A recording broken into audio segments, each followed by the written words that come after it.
Le monde continue de se fracasser sur le mur ukrainien alors que l'UE et Emmanuel Macron poursuivent l'hémorragie financière pour fournir les armes de la boucherie ukrainienne. Le Sud global assoit sa croissance depuis la Chine lors d'un sommet de l'Organisation de coopération de Shanghai. Le point tout de suite. Le déclin européen se joue en Chine. Alors que Bruxelles et Paris s'embourbent dans le coûteux soutien de la guerre en Ukraine, le sommet de l'Organisation de coopération de Shanghai, réuni à Tianjin en Chine, se présente ouvertement comme la réunion du nouvel ordre anti-occidental. Une nouvelle réunion qui s'inscrit un peu dans la lignée du récent sommet des BRICS de juillet dernier à Rio de Janeiro, où TVL s'était rendu. Un rendez-vous où la Chine avait d'ailleurs semblé un peu en retrait avec l'absence de Xi Jinping. Cette fois, les trois leaders des puissances du Sud global sont bel et bien réunis et Vladimir Poutine, Xi Jinping et l'Indien Narendra Modi ont multiplié les apparitions ensemble.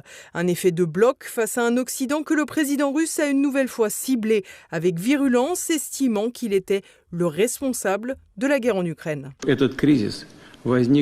Cette crise n'a pas été déclenchée par l'attaque de la Russie en Ukraine, elle est le résultat d'un coup d'État en Ukraine qui a été soutenu et provoqué par l'Occident.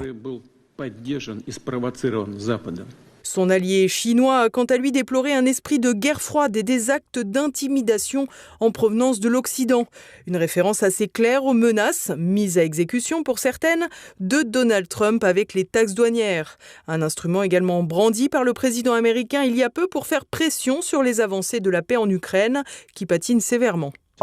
Je veux que ça s'arrête. Et ce ne sera pas une guerre mondiale, mais ce sera une guerre économique.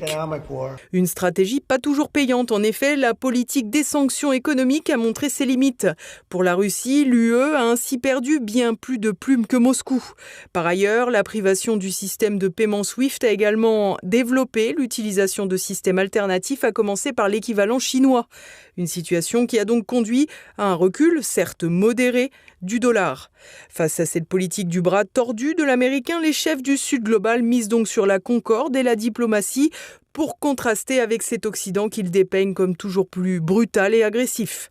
Dans ce cadre, Vladimir Poutine a profité de son voyage en Chine pour également rencontrer en marge du sommet de l'OCS le Turc Erdogan.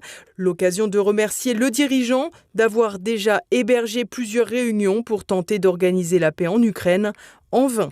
En toile de fond de cette opposition entre les géants du Sud et l'Occident, rythmée par Donald Trump, tel un négatif de cliché, se dresse l'Union européenne.